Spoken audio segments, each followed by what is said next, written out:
Almost 90% of women have cellulite. And guess what? It's not their fault. We don't choose cellulite, but we can choose a different way to treat it. Meet Quo, collagenase Clostridium histolyticum, AAES, the first and only FDA-approved prescription injectable for moderate to severe cellulite in the buttocks of adult women. This non-surgical treatment is injected by an aesthetic specialist in 10 minutes or less. Individual results may vary. Do not receive if you are allergic to any collagenase or ingredients in Quo or have an infection at the treatment site. May cause serious side effects, allergic reactions including anaphylaxis, and injection site bruising. Seek medical help right away for any signs of allergic hypersensitivity. Tell your doctor about all your medical conditions, if you have a bleeding condition, or take medicine that prevents clotting. Most common side effects include bruising, pain, hardness, itching, redness, discoloration, swelling, and warmth at the injection site. Ask your doctor about all possible side effects and for product information. If you're ready to get to the bottom of your cellulite, learn more and find a specialist at Quo.com.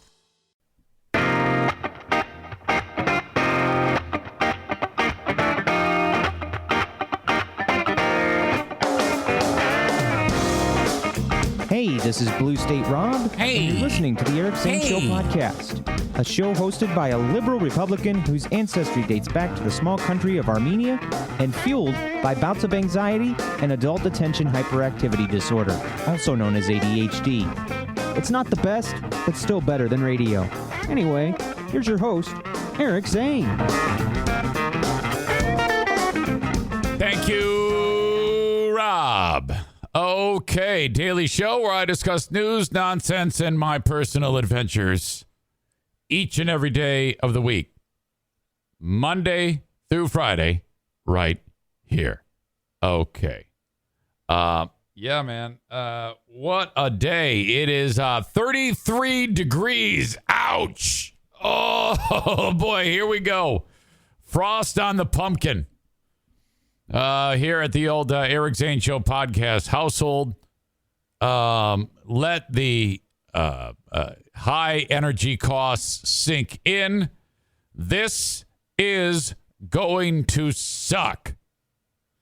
Wherever you are enjoying the show, whether it be live on the video live stream or whatever, or the pre-recorded podcast, available wherever you download podcasts. Thank you so much. I was terrified beyond belief last night. More on that in like 1 second. I do want to get this out early, though. In 55 minutes, my dad will join us for Dear Meathead. Brought to you by JM Synthetics. Questions for Dear Meathead for my dad. Send them along, eric@ericzaneshow.com.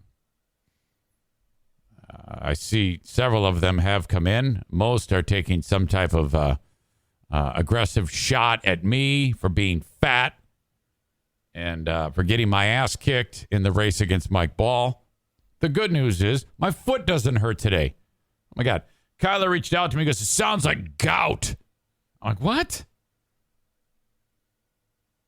I don't think he's right.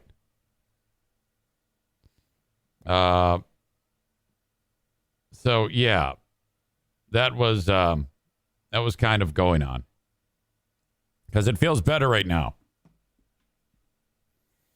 Anyway, what went on was last night. Have you ever have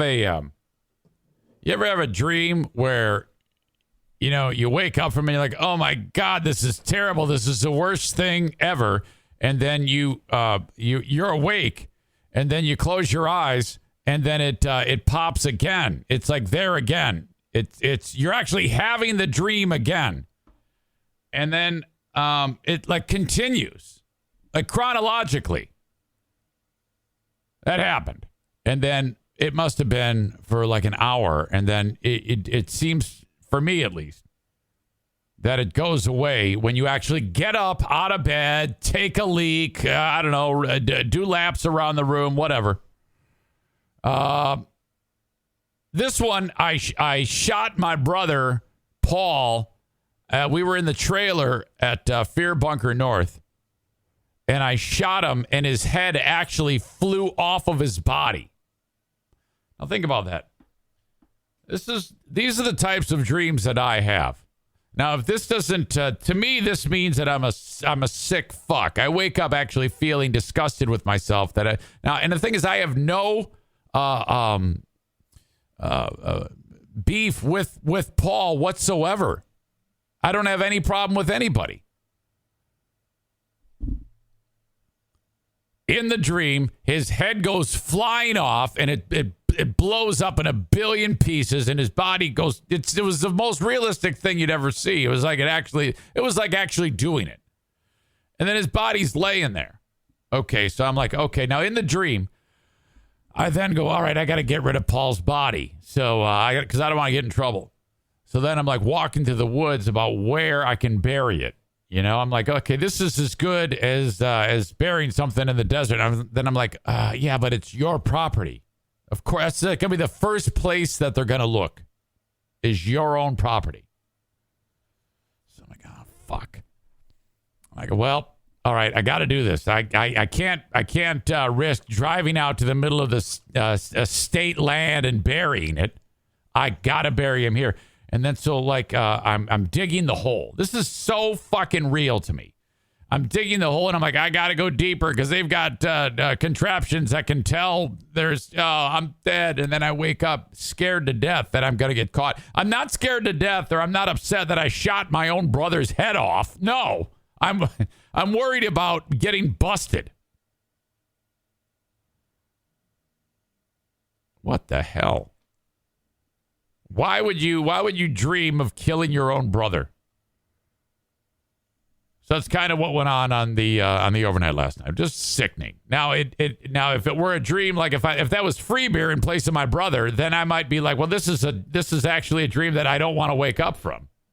But no, it wasn't that. And then I went back into the trailer, and in the dream, he's starting to stink. Like his body's starting to stink in the dream. I'm like, what the fuck? I'm actually kind of embarrassed that I'm even telling you this. Tyler says, did you look in the mirror and see Alec Baldwin's face? What the fuck? All right. I'm getting various cures for gout. Terry says drink pickle juice. Yeah, I don't believe that I actually have it. Okay. This is a Kyler diagnosis. Okay. And in my opinion, it's not that great to take advice on from a so-called professional who cannot manage his own body. Okay? If tit size is ridiculously large, I am not taking any type of advice on health from a man whose tits are huge. So let me just get out in front of that now. No advice from Kyler.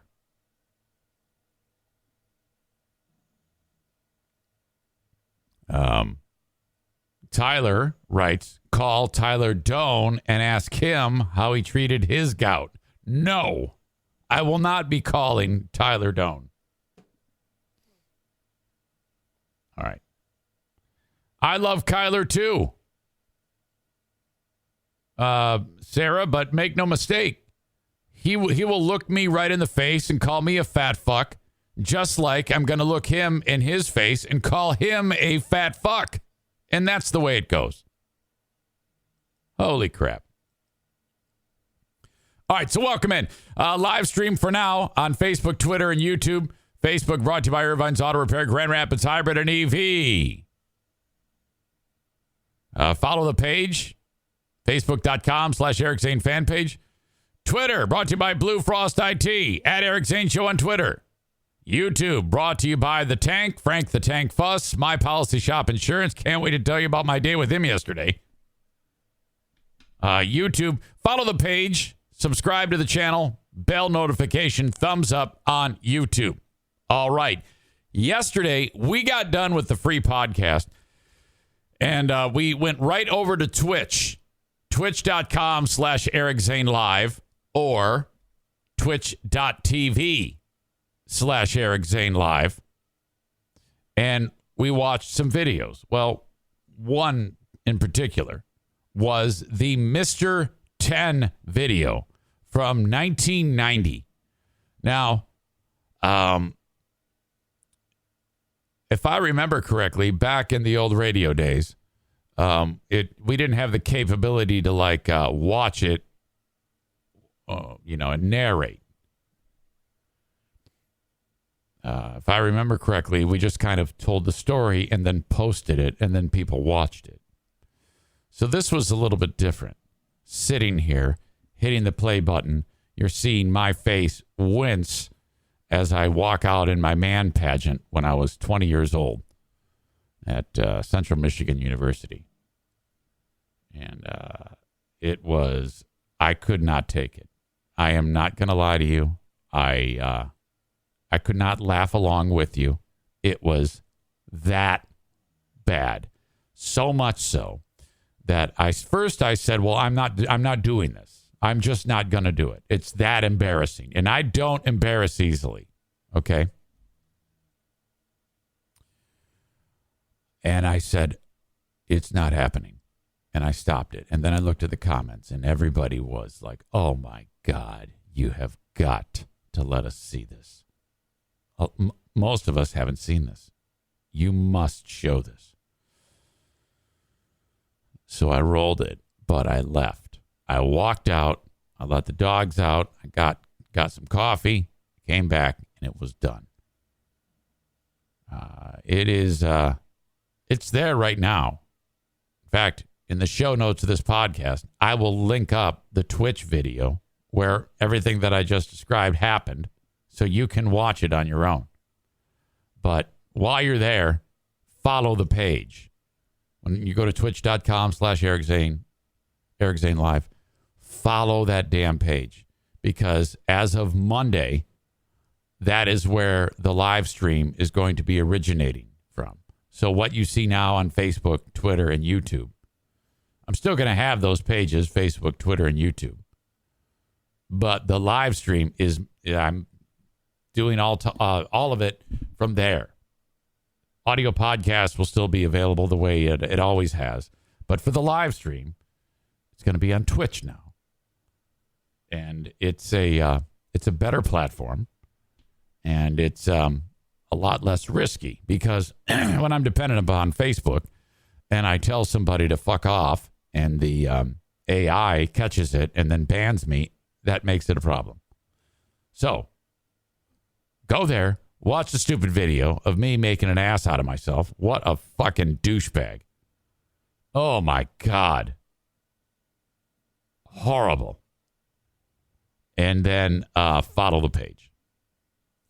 Today, we'll get done with this podcast.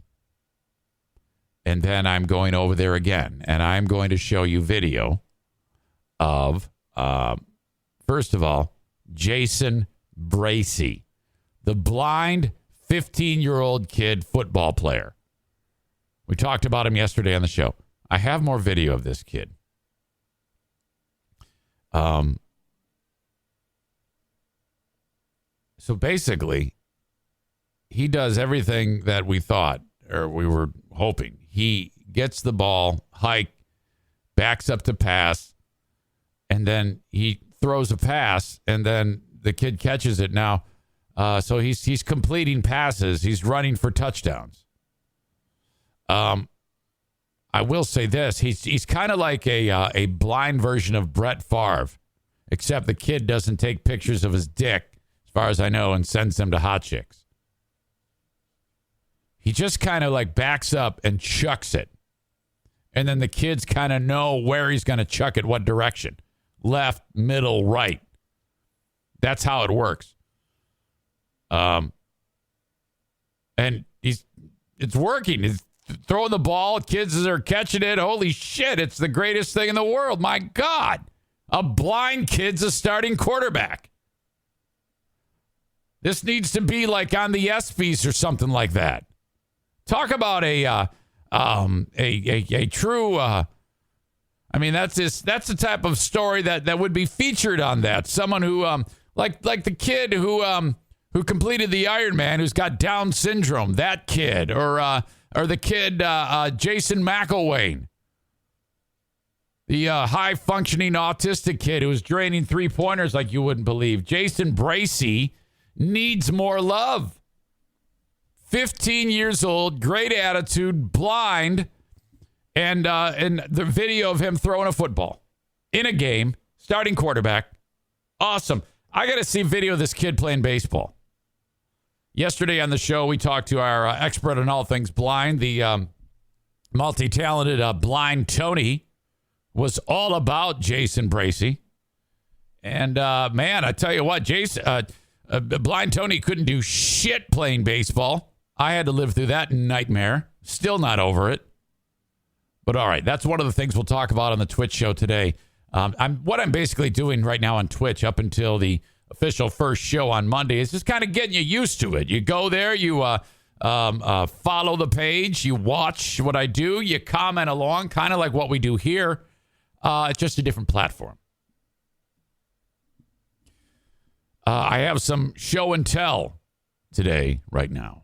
And this involves going to the YMCA yesterday for another weightlifting workout.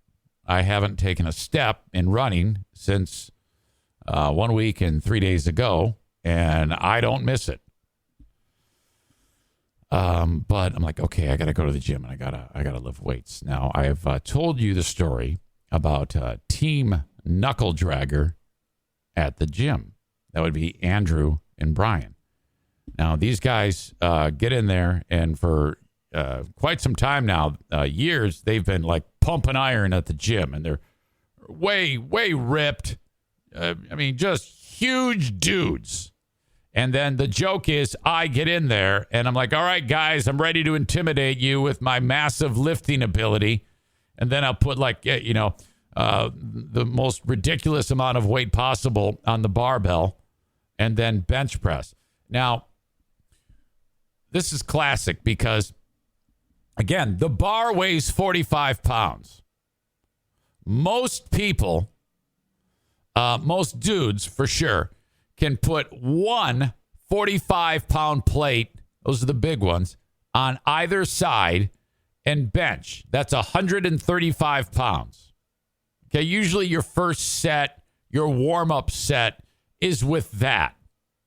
I can't do that. I can't do that like once. Well, maybe I could do that once. But so I get in there and there's the bar, and then I'll put like a 5-pounder on each side or a 10-pounder on each side. Actually, it's a 10 on each side, and I might be up to a 10, a 5, and a 2.5 on each side, or possibly 2 10s on each side. So that's 85 pounds. Okay? And then I'll work my way up to like 100, 110, 115. And each set, I'm decreasing the number of reps. So that's it. And it's really embarrassing, but I don't really let that get me down. Most children can do that, or, it's that bad. There's no one in the gym, ladies or gentlemen, that I am stronger than. None. I walk in there.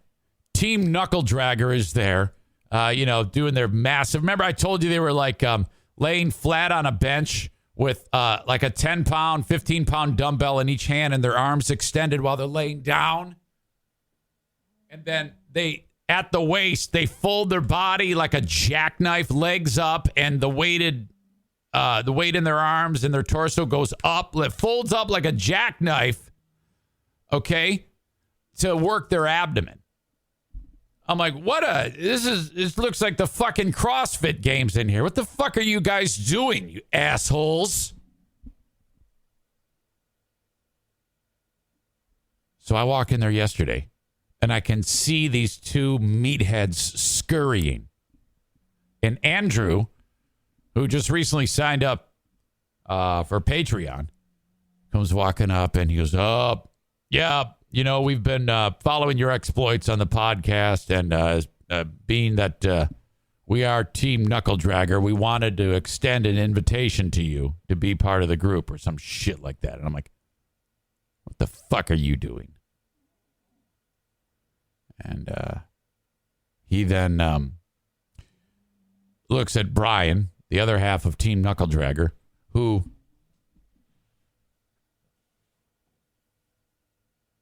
comes walking up with this box.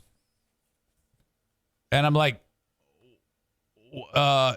yeah, we want you to feel comfortable here at the gym. And we want you to be part of Team Knuckle Dragger. So we got you these so that you can fit in with us. And I'm like, okay, is there something here to make my dick look smaller? Or, I mean, what are we talking about? I'm like, and this is like right in the gym. People are looking at us. Andrew's wearing the shirt that's like 15 times too small. Brian's the quiet one of the two. Andrew's kind of like the leader of this pair of dumbasses. And this is what they got me. I'll describe it for you on the audio podcast. You can figure out what's up. But remember I talked to you about a 45-pound plate? The 45-pound plates that there's no way I could lift anything. I couldn't bench press that. I couldn't squat that. Nothing. They got me styrofoam versions of 45-pound plates. So, these weigh nothing. And they go that way. And this is fucking hilarious. I go, you assholes. So now they go, now you can take these 45-pound. It's crazy that they make these fucking things. They're like props. You can take these 45-pound plates, Eric, and you can put it on to whatever it is you're lifting, and people will think that you're strong and part of Team Meathead. I'm like, you assholes. So now I've got these fucking things. And I'm like, you did all of this. You really went the extra mile on this joke. And I think the audience is going to love this. So I appreciate that, Team Knuckle Dragger. Assholes. And then Andrew goes, let's make a video. I'm like, what? What are you talking about? You got to put something in my butt? He goes, no, you asshole. So then I'd use those plates, those styrofoam plates, and I put them on a barbell, and he recorded me, and then he finished that, and it was hilarious, and he sent me the video. And I'll review it with you on Twitch today when we get done. Twitch.com/Eric Zane Live. Okay. It was bound to happen, though. I put those very light plates onto the barbell. That's 135 pounds. And for damn sure, I can't really bench that much. And there's no way in hell I can curl that much. In fact, there's probably no one in the gym who could curl that more than a couple of times. Maybe Team Knuckle Dragger could. I don't know. But I then grab the bar with those plates on it and start curling it like a bunch, like it's no problem. And I'm like talking while I'm doing it. And some dude who is he lifts weights a ton there. He turns around and he just happens to see this. This is the first thing he's seen is me curling this weight effortlessly. And then I flip my hands and I start pressing it over my head. I'm doing reverse curls. I'm holding it with one hand. Doing fucking, Jack LaLanne over my head. And he comes, I put it down, and then he figures out what's up, and he comes walking up, and he goes, holy shit. I thought for a second you had monkey strength there. Oh, yeah. So he thought it was like real. So it actually worked out. It was hilarious, and I will review that video with you on Twitch. Patriot Nick says, let's make a video. Kate says, got to have these guys on for a segment. Oh, they'd love that. That's brilliant. You can add your actual weight to the styrofoam. Thanks. Pellerito says, benching frisbees. Frank the Tank Fuss, love that. I think Frank knows his way around from My Policy Shop Insurance. I think Frank knows his way around the gym, too. He looks to be quite thick, like his arms are busting out of the shirt and shit like that. Wait till you hear about my day with Frank yesterday. Oh my God. All right. Patriot Nick says, sounds to me like Team Knuckle Dragger can make a great Eric Zane pretzel. I don't know what you mean by that. Explain your joke. Sam says, a National Guard beanie? It's not a beanie. It's a hat. It's a toque. Yeah, my pals from the National Guard yesterday, or the other day on Monday, Sergeant First Class Ian Devaney, Sergeant First Class Joel James, gave me this hat, along with this coffee mug, Michigan National Guard. Is that okay? Oh, hopefully that's okay. All right. Frank says, tell them how awesome I am. Frank the Tank Fuss. Oh, believe me, I will.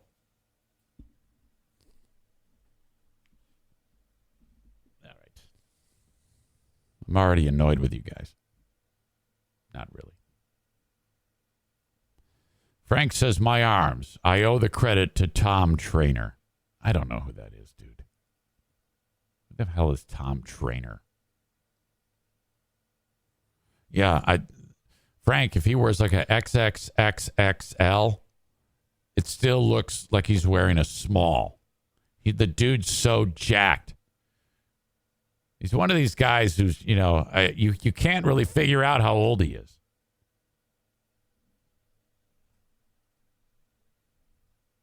Because he's got the body of like, a 24-year-old Olympian, but his face looks like he's 96.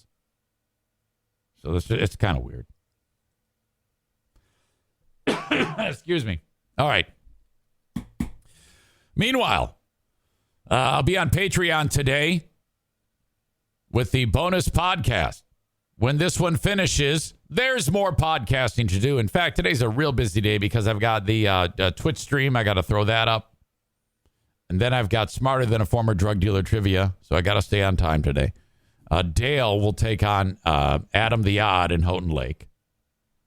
And so there's a ton of stuff coming up. Patreon each and every day. I go on there every day of the week when this podcast is done, give you the bonus podcast. So if 2 hours of podcasting isn't enough for you and you need more content, I put it up there for you on Patreon.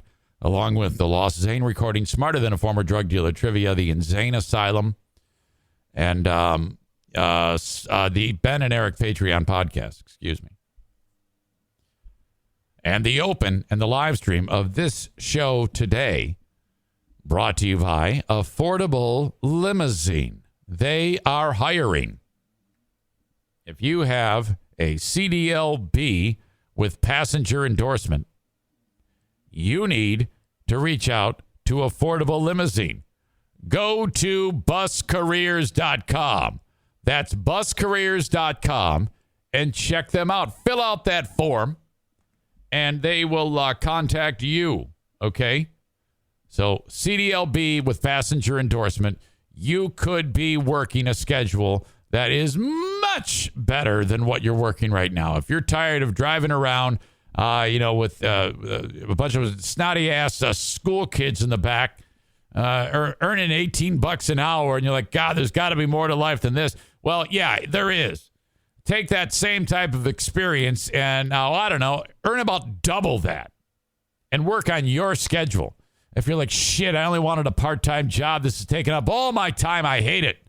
I hate the fact that I got to drive the kids in the morning and then I've got a few hours of downtime. And then I got to do it all again. It's just weird. I hate it.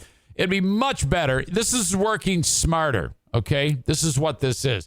So basically you're going to be doing corporate trips. You're going to be traveling with, athletic teams. You're going to be taking people to the Pistons games or the Lions games, God forbid, Michigan State. I keep being offered jobs for that on the weekend. I'm like, I can't. I got something going on. They're like, well, you lose. And those are great jobs because a lot of times you can actually go in and watch a fucking game.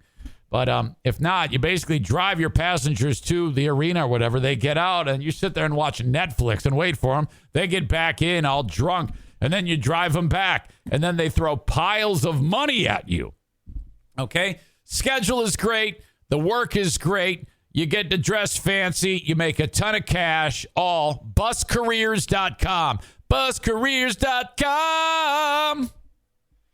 All right. A&E Heating and Cooling. Reach out to them if you are in West Michigan. Get the $79 tune-up for your furnace. Call 616-516-8579. 616-516-8579. Get the furnace tuned up. Every year, you should do this. It's going to take the boys about 30 to 40 minutes to get it done. Make sure everything is up, running the way it should be.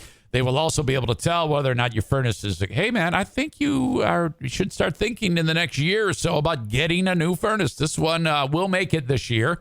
But there's a lot of stress on these, and they are not infinite. They will eventually wear out, and you have to start thinking about a new one.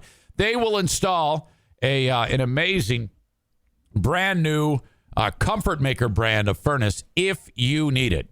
A&E Heating and Cooling. Online at aeheatingcooling.net. All right. Hang on. Did you notice I changed the lighting in here? Kind of.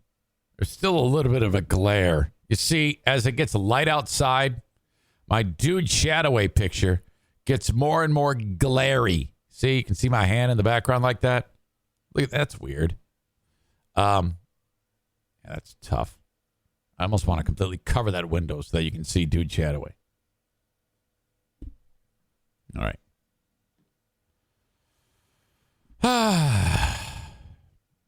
Jason says you're going to shuttle people from wedding reception to hotels and okay.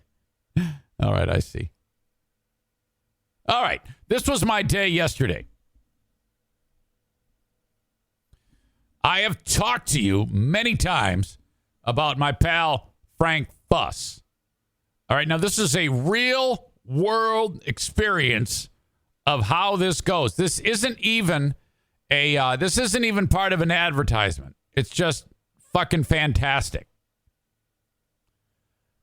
Yesterday, I talked to you about how I had to convince the NFK, my brother-in-law, who doesn't play with a full deck, who lives with us, about getting his Medicare card.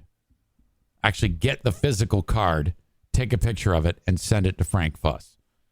He's an expert on Medicare, and October is the time when you take care of this sort of thing. Now, my brother-in-law, I wouldn't have known this if I didn't know Frank. I just thought you get Medicare, which is health care for people who are retired or on disability. And you sign up, and then that's it. I had no idea that every year there's a re-enrollment period where you might have to adjust what it is that you have based on your needs. No clue of this. And this falls into the Eric realm because I am in charge of things like this, his health care, scheduling his doctor's appointments, getting him to and from the doctor. And so this is kind of in that realm. I'm in charge of getting his taxes done. And I'm like, Diana, I'll do all that. You have to clip his fingernails. That's the trade-off. I'm actually winning out in this. No one clips his toenails. We actually take him to the doctor to clip his toenails. It's that bad. And to get his feet shaved. I'm not even kidding. So I get the card and I send it to Frank. He starts asking me questions. Not yesterday, but the day before. And I'm like, all right, I don't know, man. What the fuck? I just gave you the card. Now what I gotta answer 50 questions. But I'm doing it. He's asking me full name, date of birth, all this shit. And then within a few minutes, I can absolutely save him money without boring you with the details. He goes, there's all sorts of things that can be done to save money. Oh, okay, great. So, set a little time, had a phone conversation with the tank. He calls me up. No doubt I had to have someone help him pick up the phone because his arms are too far out from his body because his lats are so jacked. Hey, can somebody hand me the phone and hold it up to can someone hold the phone up to my ear? My arms are too big. I can't quite get the phone to my head. Somebody push speaker. Bah!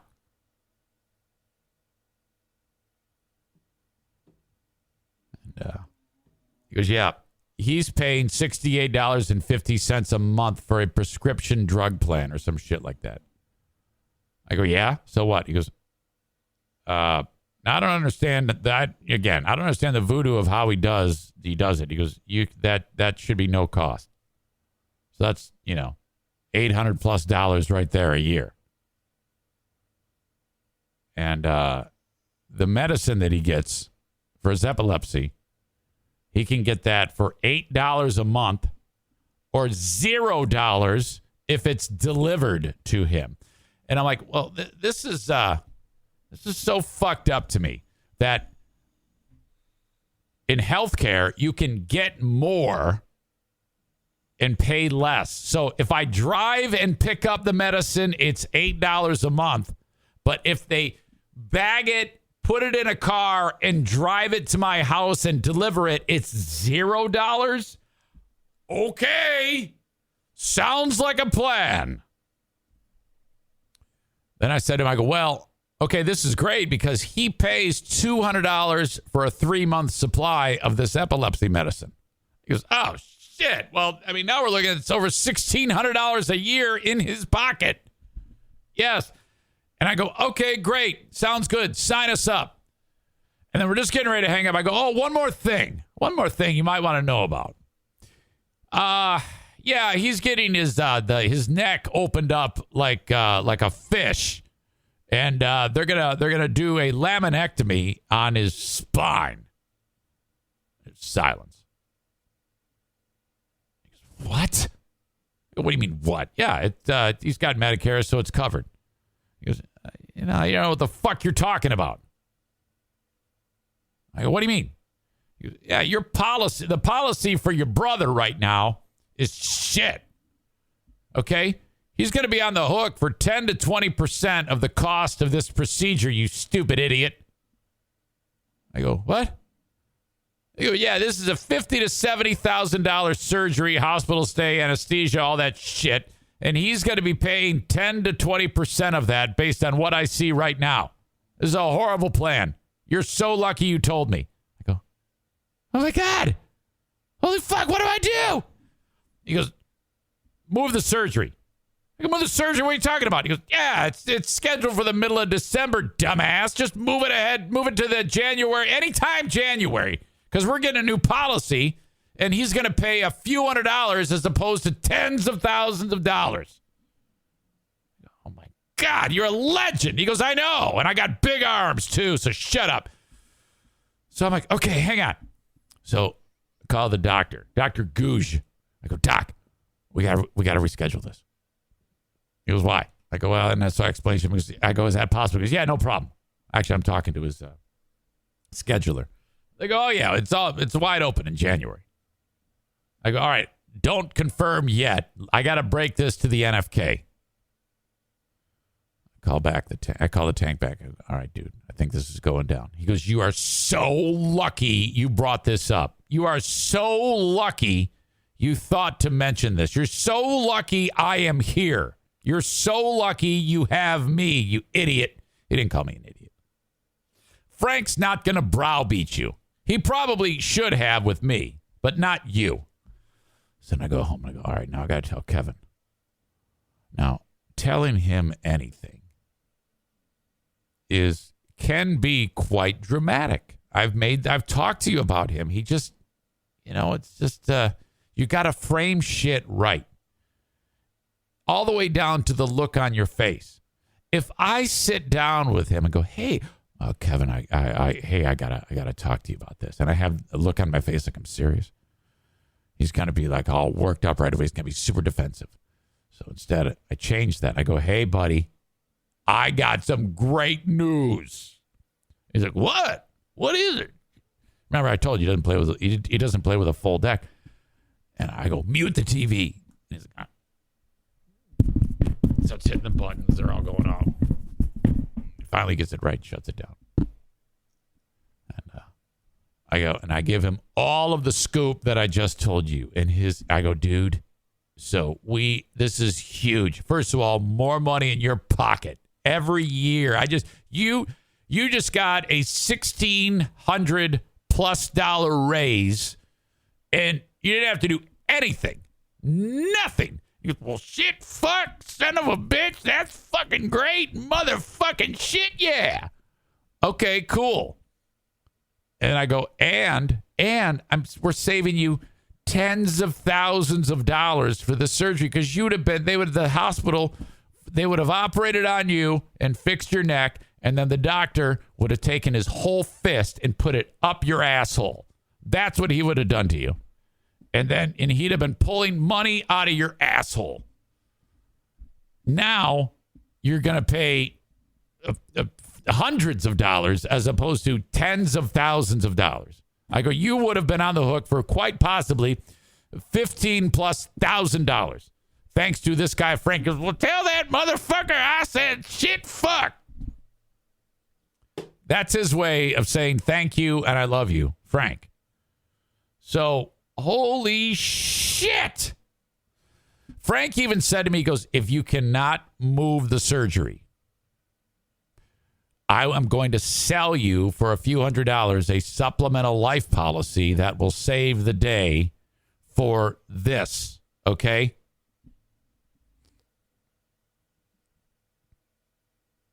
So unbelievable. That worked out, buddy. Thank you so much. Frank, I got a friend that thinks you cannot help her, Amanda writes. Oh, don't challenge him. Frank adds, wait until you tell him he gets dental cleanings. Okay. I informed the tank that the NFK has not brushed his... Okay, forget not seen a dentist in decades. Hasn't brushed his teeth in years. Okay, I don't know how his teeth aren't falling out of his head. He must be one of those people, because that exists, where people somehow they're... I think he's actually an alien or has superpowers. Teeth are not falling out of his head. I mean, he has all his teeth, and he does not take care of them. His bad cholesterol is 101, which is 1 point above what they want. Mine's 140. Holy shit. So I think this guy has some type of... my God, if he actually did take care of himself, he probably lived to 400 years old. Incredible. My dad, in 14 minutes, get your questions in, eric@ericzaneshow.com. Alec Baldwin update. This person thinks he should be charged.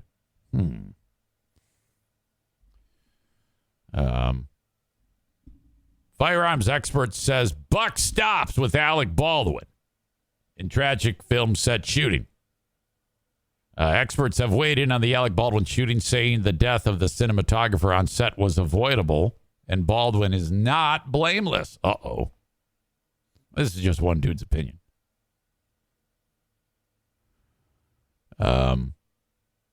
As details emerge about exactly what happened inside the set, they were inside of a small church in this area of New Mexico. And he was, what he was doing kind of like a cross body draw, I guess, for the shot. And then he pulled it out and then boom, whatever happened. Firearms experts say the 63-year-old should have known better. Special effects and firearms expert Steve Wolf has told the New York Post that Baldwin, who is the producer in this film, should have looked himself. Like, basically, if the armorer says, cold gun, here you go, it's good, you shouldn't trust him. You should always do your own check. I don't think that that's unreasonable, actually. I think that actually, I think goes without saying. So, yeah, I guess I can see that. But I don't know if... I guess that kind of would make him somewhat negligent in this case, if that's kind of like the norm, you know? This person writes, if you're capable of memorizing 100 pages of dialogue, you can memorize 4 lines of gun safety, according to this expert. If that scene required him to put the gun to his head and pull the trigger, I'm sure he would have taken a look inside the gun. Wouldn't you? That's really not unreasonable, what he just said. And then he indicated that as a producer, the buck stops with him. Oh, boy. Don't point guns at people. Don't point guns at anything you don't want to put a hole in. Now, yeah, that's true. But this is a film, and that, you know, it's not an excuse. But still, there's you go into this that this is all pretend. This is make-believe. Still think he's kind of right on that. That you should that should be the norm. Whoever is handling the weapon, that process should always, even if it is a weapon that's loaded with blanks. And again, we still don't know. No one's said 100% sure. There was a live round. That gun was charged with a live round. I can only guess this was a revolver, old school Texas style pistol, you know, since it was a Western movie, some type of old Western, I think. I guess I wonder if we'll ever even see this movie. I'm guessing everything's fucked. You know, they just shut it all down. Won't ever be made. If they do make it, hell, everybody's going to go see it, right? Juan Rios, spokesman for the Santa Fe County Sheriff's Office, told the New York Times detectives enter the movie set today and continue to interview potential witnesses. Apparently, there were quite a few people at the scene of what happened. Meanwhile, separate from the affidavit, the chief electrician on the movie shares details of Hutchins' last moments. Oh, I'm not even going to read that. It's really sad. All right. Joel Sousa is the director, and he was looking, he was monitoring what was being shot, and she was behind him, and the bullet hit him in the shoulder, or whatever was flying out of the gun hit him in the shoulder, and then it hit her in the chest, and then that was it. He said Alec was sitting in a pew in a church building setting, and he was practicing a cross draw. Director Joel Sousa said he was looking over the shoulder. Oh, I'm sorry. He was looking over the shoulder of her. Well, that's weird. When he heard what sounded like a whip and then a loud pop. Like my whip sound effects there. Joel then vaguely remembers Hutchins complaining about her stomach and grabbing her midsection. Joel also said Hutchins began to stumble backwards and she was assisted to the ground. Joel explained he was bleeding from his shoulder and he could see blood on Helena. Then the 911 call. The crew member making the call, who had left the building where the 2 injured people were located, said she could not confirm if a real bullet was fired. She also told that dispatch it was during a rehearsal that the gun went off. Oh, boy. I posted on Facebook the story about Donald Trump Jr. selling T-shirts mocking Alec Baldwin killing the cinematographer, and that's a truth. That's actually happening. In fact, I talked about this on the Patreon yesterday. So yeah, Trump Jr. I don't know. This really doesn't feel right to me. This feels a little weird. He's selling T-shirts on his website that are mocking the incident.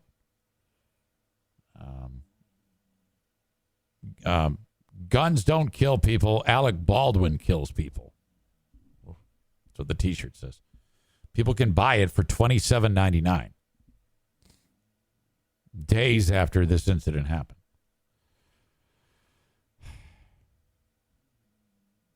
Trump also took to his Instagram to share a meme that said, "Let's all watch Alec Baldwin blame the gun." Oh, my God. With the caption, "It's only a matter of time." You know, I don't know. Just because the guy is anti-gun, this is all very strange to me. I can't imagine anybody saying, "Yeah, get him." Here, it's just too fucked up for me. I don't give a shit about him making fun of Trump for years on Saturday Night Live. Who hasn't been made fun of? What president hasn't been made fun of on Saturday Night Live? And who gives a shit that he's anti-gun?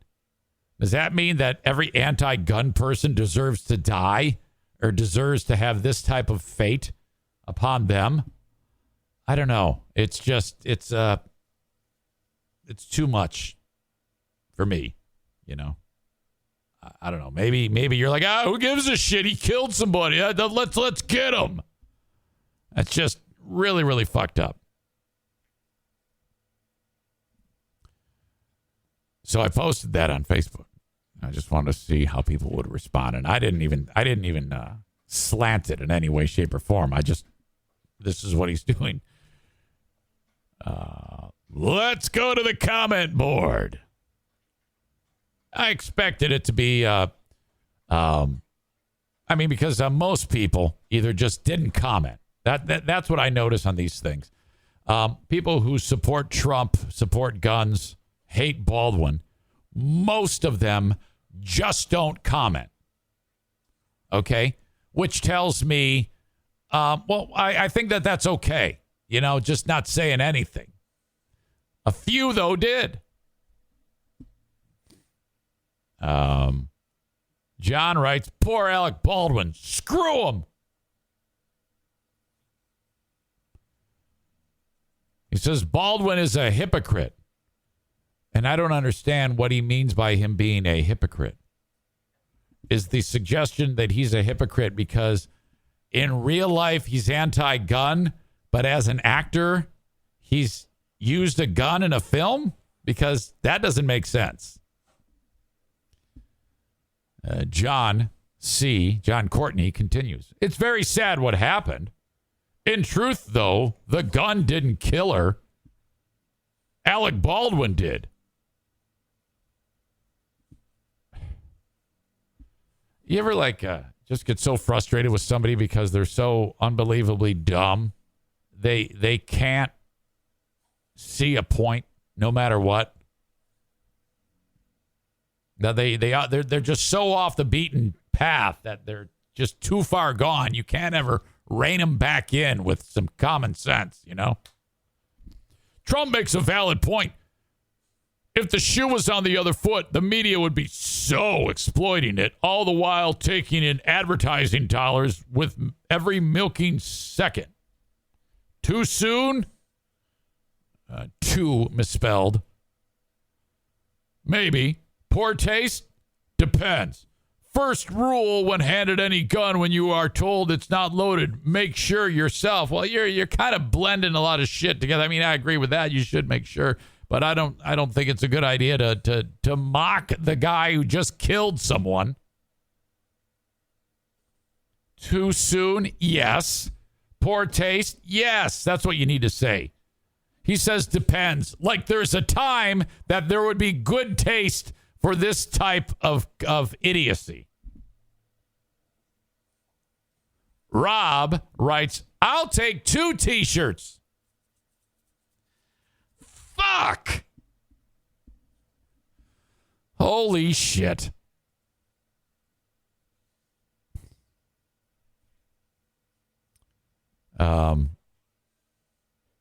Nick says, you'd think the multiple on the live stream says, you'd think the multiple negligent discharges would have made everyone act with an extreme abundance of caution. Amen to that.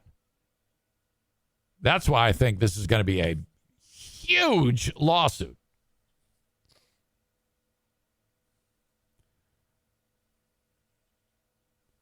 The stagehand hands you a gun and says it's cold, meaning it doesn't have live ammo in it. He clearly relaxed and took that for granted. But also the question has to be asked, why was live ammo anywhere near a movie set? Well, we don't know that. We don't know if it was live ammo or something in the barrel that's, served as a projectile. Don't know. Haven't yet determined that. Boring Dean, or sometimes known as Sick Fuck Dean, writes, I wonder if Alex is going to host Match Game with every question has the word blank. Boy, as terrible as that is, I can't even focus on its poor taste because it's such a shitty joke. You're the absolute worst at this.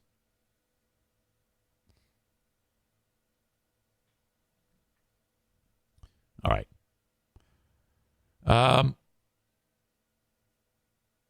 There you go. Thank you so much for commenting on it. All seems to be pretty good comments with the exception of Dean's stupid joke. I'm just waiting to see if Baldwin and others double down on their anti-gun rhetoric using this accident as the subject. I doubt it because it was a film. You can't say, see, this is why we need to ban guns because an accident happened in a movie. That would be like the opposite of saying that he's a hypocrite because in a film he uses a gun.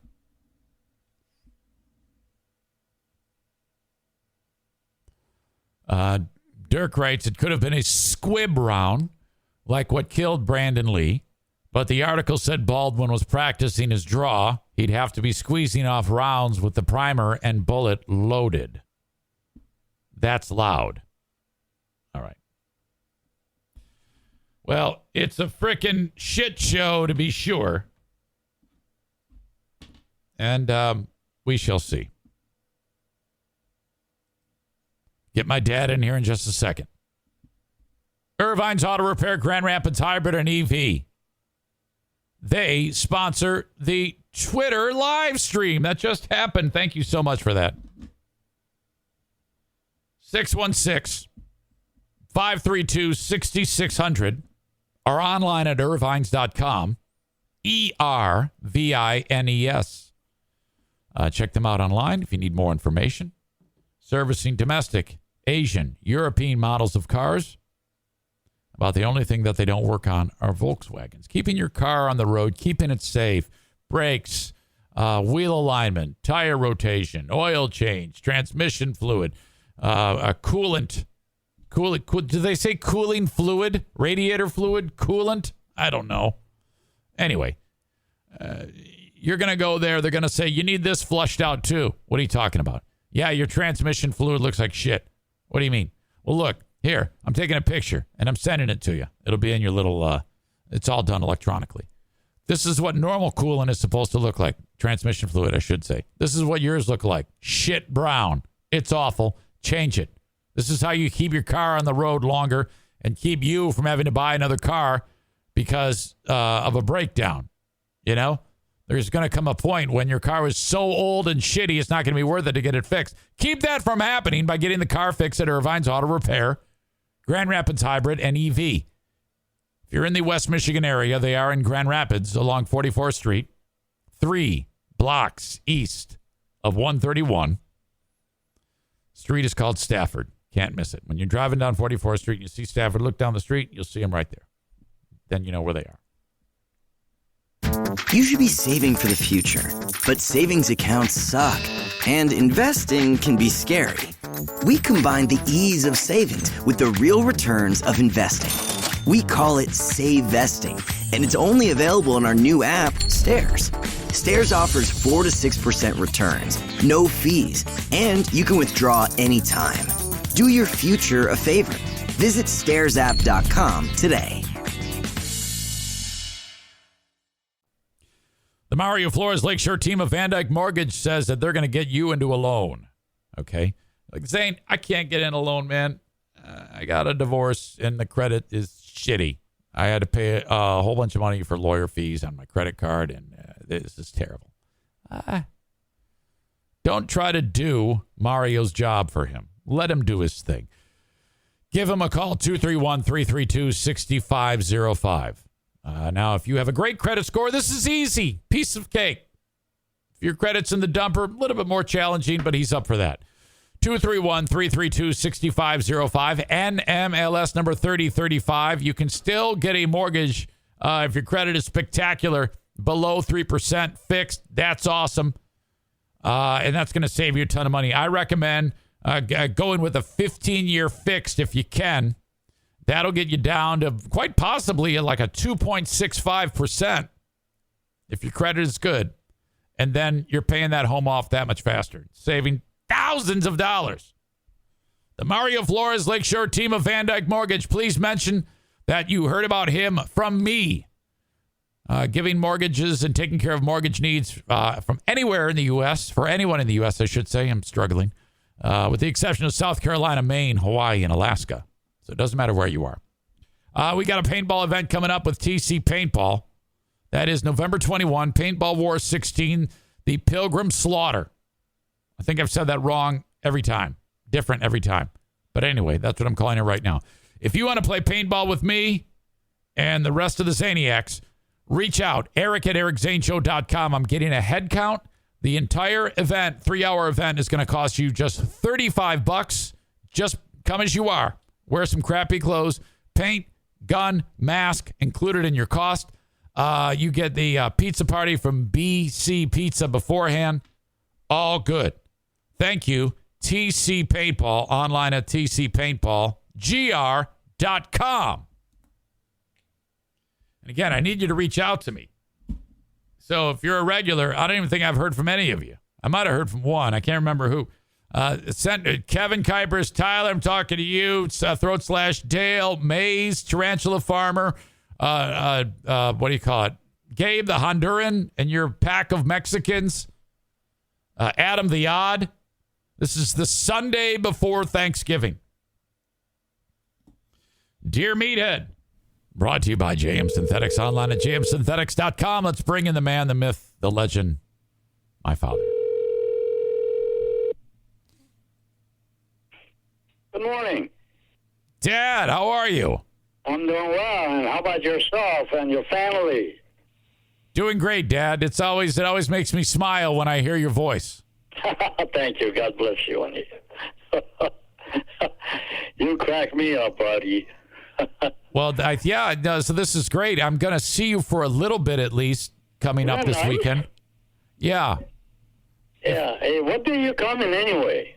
Well, Dad, me and let's see. It's going to be me, Diana, Jim, Jackie, Madison, and 2 boyfriends. And you all coming in the same vehicle? Yeah, we're going to be in the motorhome.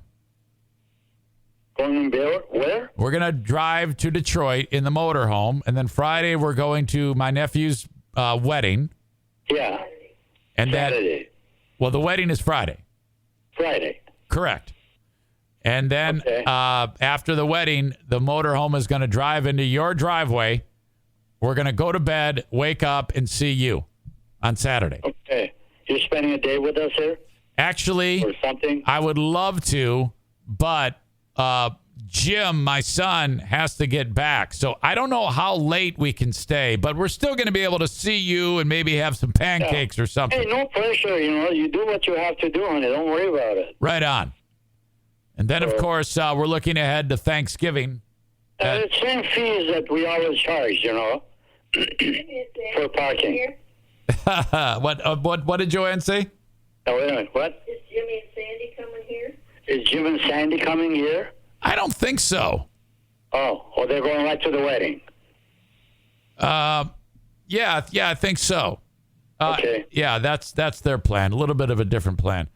You know, it's when I started this show today, it was 33 degrees, and right now I'm looking. You know how like it gets colder as the morning goes on before it starts to warm up. It's 29 degrees here right now. How many? 29. Oh my word! Yeah, it's coming, Dad. Well, hey, With or when you sit there where like a picnic table is, when we all get together. Yeah. I mean, I rake that place up, almost every other day. Yeah? Just a few leaves coming down. I'm getting so sick of that. Well, wait a minute. So you're like picking the leaves up one at a time when they fall? No, I rake them. It's a big bunch of leaves, but nothing is changing in the amount of leaves that are coming down. Oh, I got you. So, aren't you? So you're not really the type of guy who just waits for them all to fall. You're gonna. No, I kept going every other day or so. I rake them. Well, some people just wait for them all to fall. Why don't you do that? Oh man, no, that looks terrible. Well, Joanna says she loves the leaves. Now, Dad, this is very similar to your philosophy, the ritual about piles of snow. Oh, yeah, I know. Oh, my God. Because if I remember correctly, if you have piles of snow, when the days start to warm up, don't you take shovelfuls and throw them around your yard? I do. Yes, I do. Oh, my gosh, that's hard. So that they'll melt quicker? It's what? And you do that so it'll melt quicker? Well, yeah, that's why I spread them out so they can melt. I mean, my neighbor come out, and they got a big blower. Yeah, I know. They pile them up right there, and as long as they clear the driveway, they figure it's all right. But yeah, it is all right, but I don't like that. I like to shovel them all off around. Oh, man, I work. Well, it actually gives me something to do. Well, exactly. It's something to do.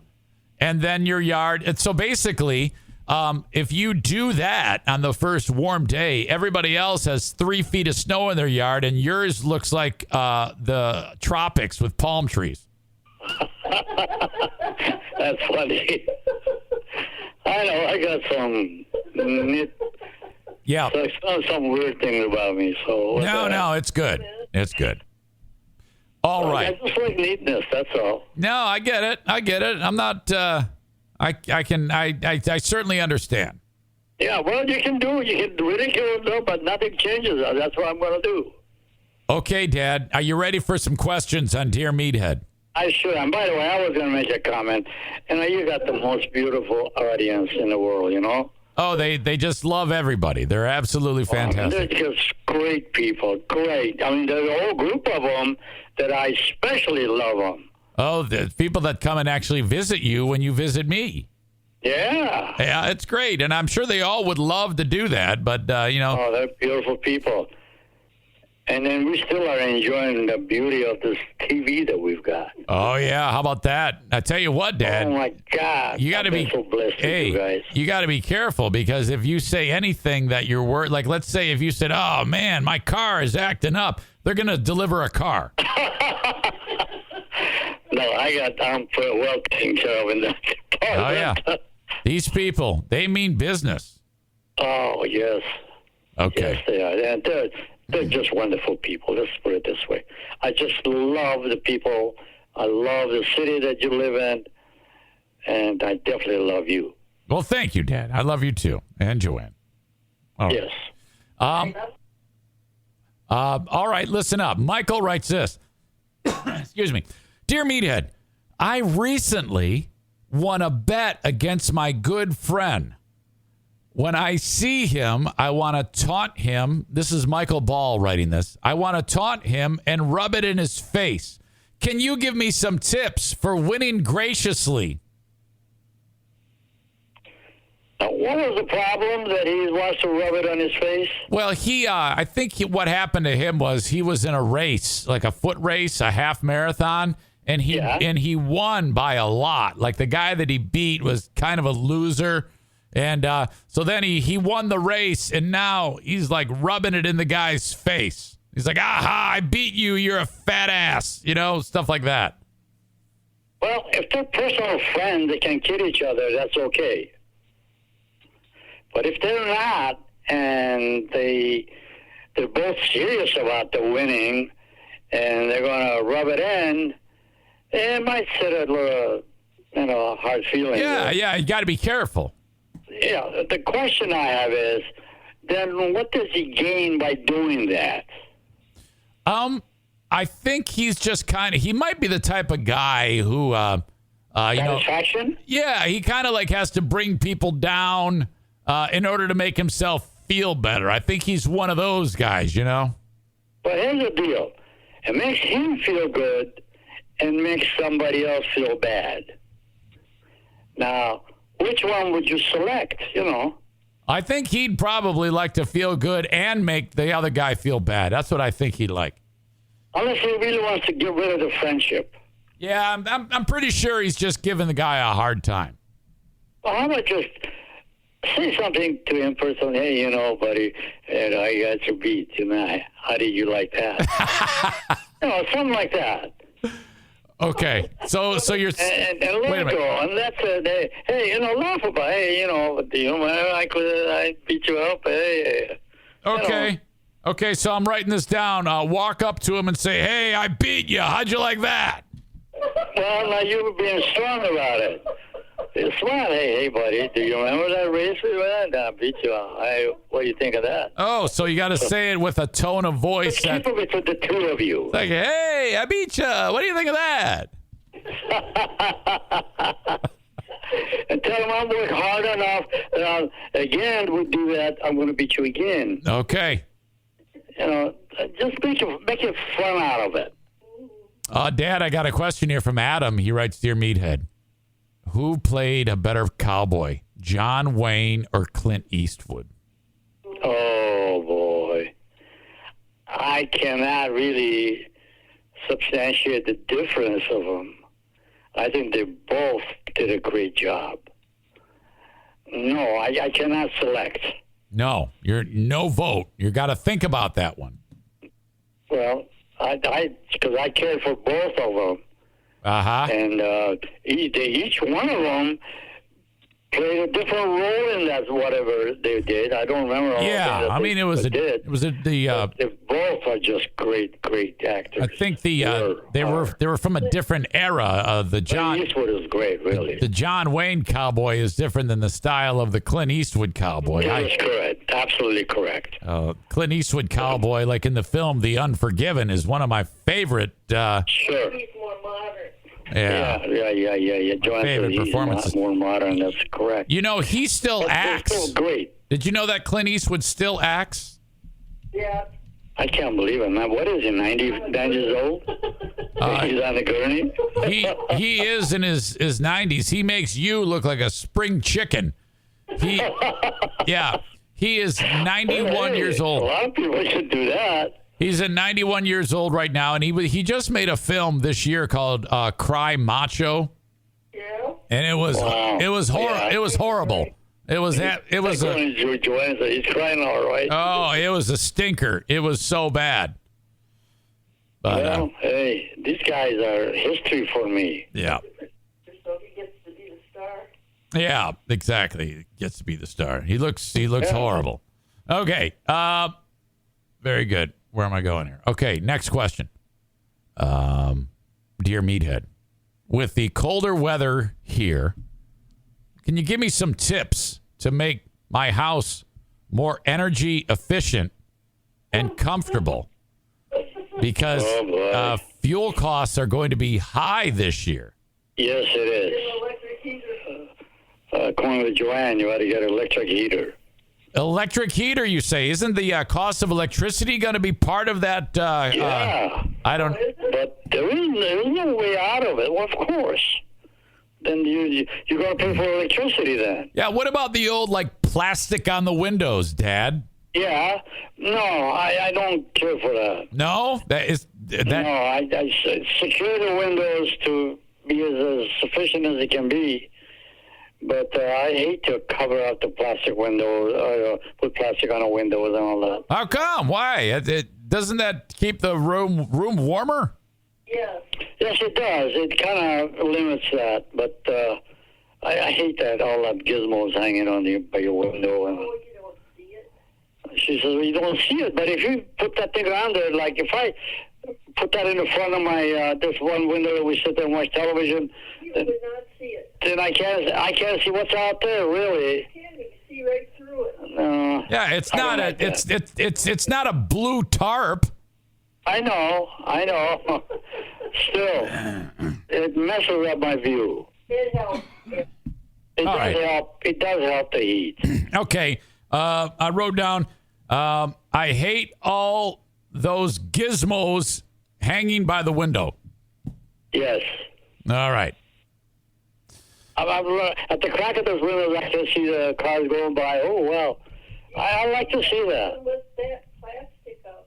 Maybe a little more insulation in the attic, Dad. I don't know. Maybe some of that. Oh, my house is insulated. Well, I know, but he's looking for tips on how to get the house warmer. Yeah. Well, just hanging all that curtain-looking thing. Yeah. It might do something. I mean, I'm sure it would do that. It would reduce the incoming of the cold air. Yeah. You know. I think he might have you stumped on this one, Dad. It sounds like you're struggling a little on this one. I am. I'm really. All right. All right, Dad. Listen to this one. Aram writes, Dear Meathead, first of all, before I read his email, he's referencing something from years ago. Do you remember when I was at college and I was in that muscle pageant? Oh, yeah. I remember. Okay.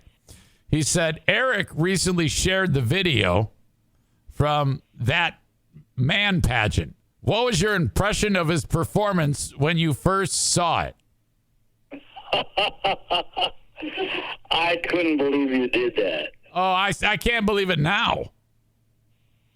Well, I mean, when you're young and youthful and something comes up in your mind and it's kind of strong in your mind, you do it and you have no embarrassment or nothing. Ugh. It's okay, but when you look at it later on in your real life, Yeah. you're questioning your own ability of the things that you did. Yes. Handsome. You know, according to Joanne, you looked handsome. Yeah, but there was just so much wrong with it. That rose was hilarious. Remember the rose that Yeah, you threw? I threw the rose. Here you go. It was fun. Did it hit anybody when you threw the rose? I don't know. It probably, a thorn probably actually entered someone's eye.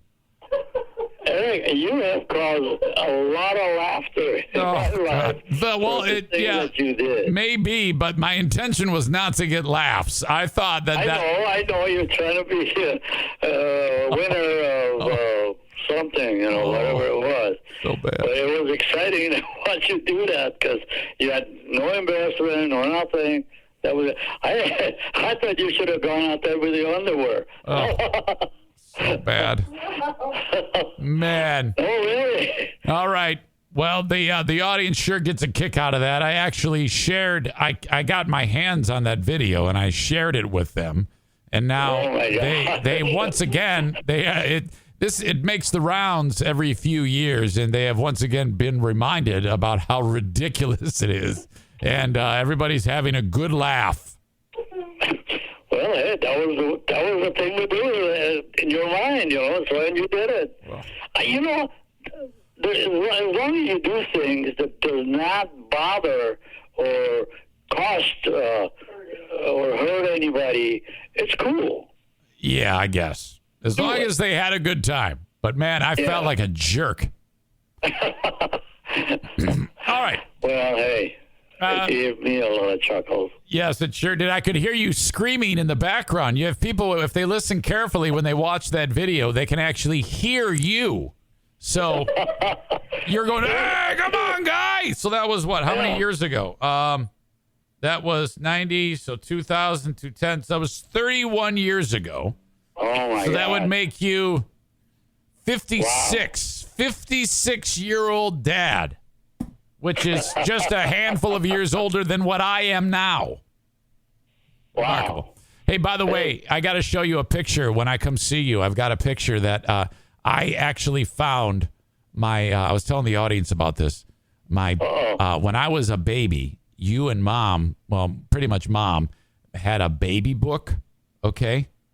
Like with, you write down the milestones and maybe put pictures in it and stuff like that.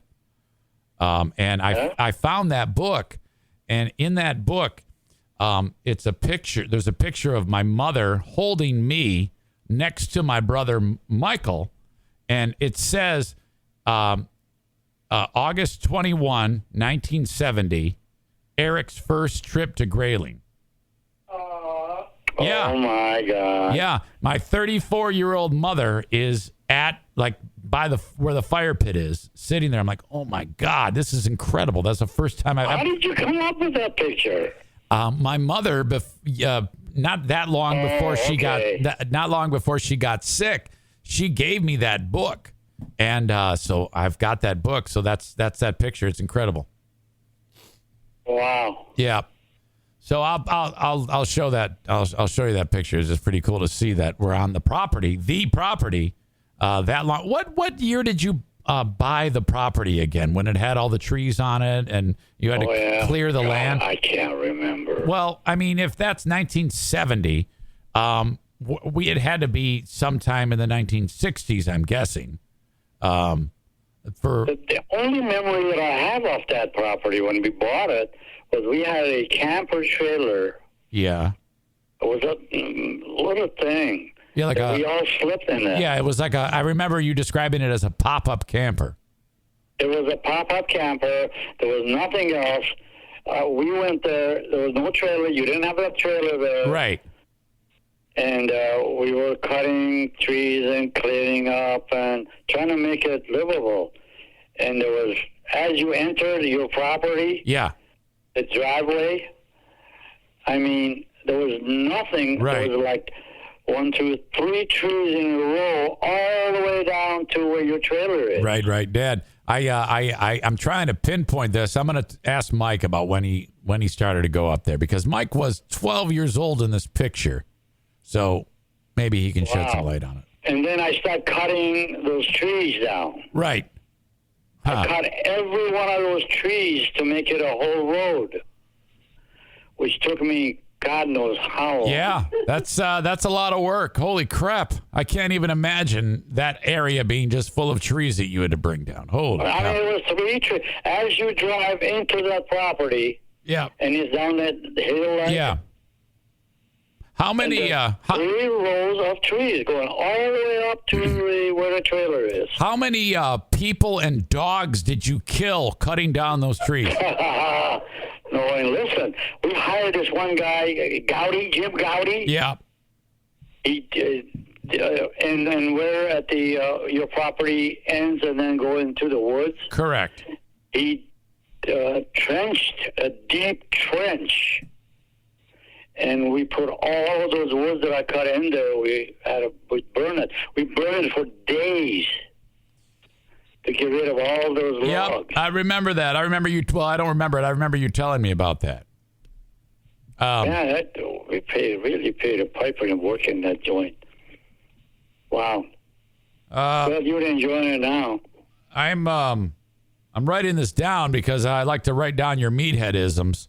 We really, we really paid the piper to get that joint. Yes.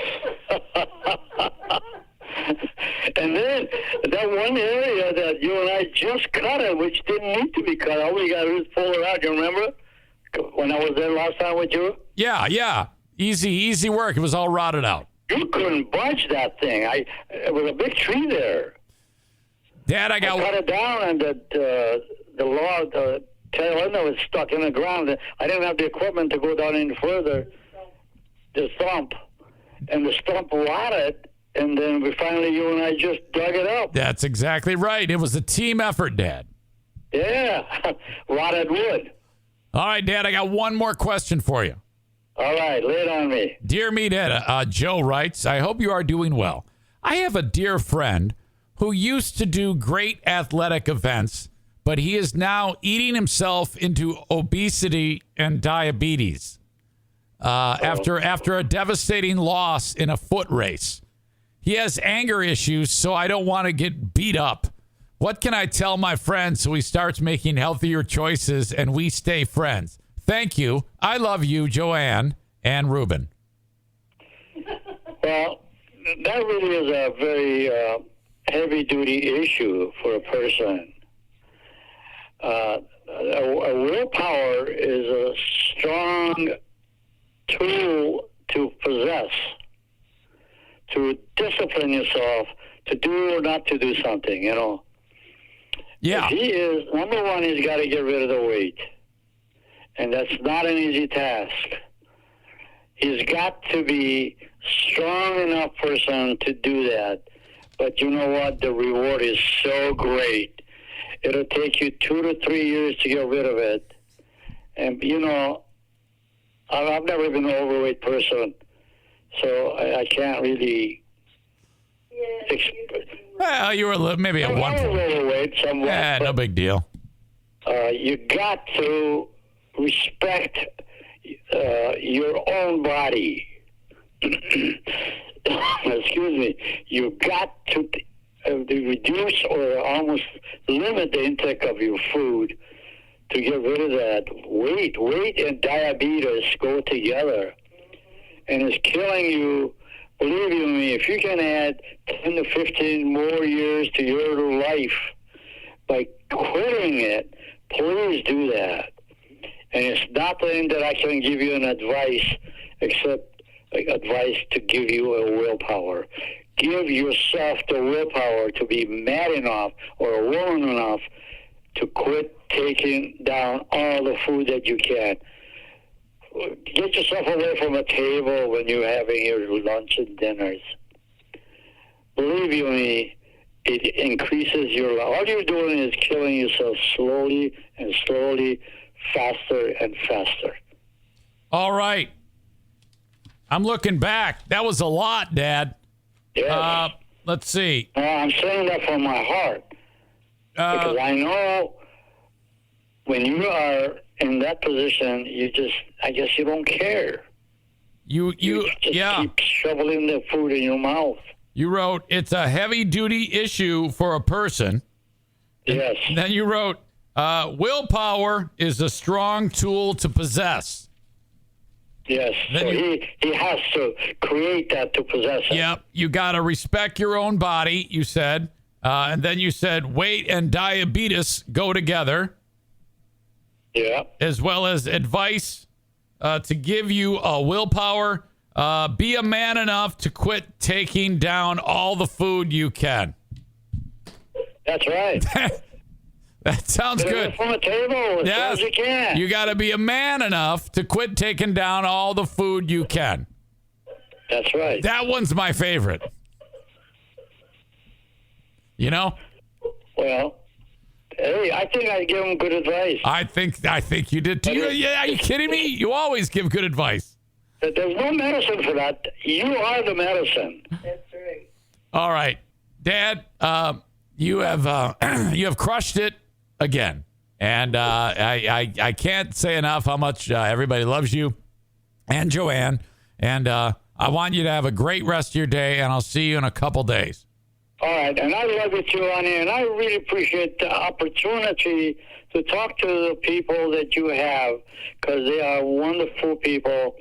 And occasionally, like I just did, I'd like to give that the advice that I think is possibly right. That's what you're here for. That's why they ask you these questions. They love the advice. Okay. You know? Well, I love the opportunity. Okay. Well, you guys have a good one, and we'll see you in a few days, all right? I'm looking forward to that. Come on down. Okay. I'll talk to you then. I love you, honey. Love you guys. You, sweetheart. Yes, sir. Likewise. See you, Joanne. Bye, honey. All righty. See you Bye. guys. All right. There you go. Bye-bye. Oh, my gosh. Holy crap. Dear Meathead, once again, brought to you by JM Synthetics. So, you may have noticed. First of all, he has a distinct tendency to quite literally tell you stories that he just told you. Maybe not finish it up and, like Rick James and fucking True Hollywood Stories with Dave Chappelle. But, hang on, I got to clear my throat.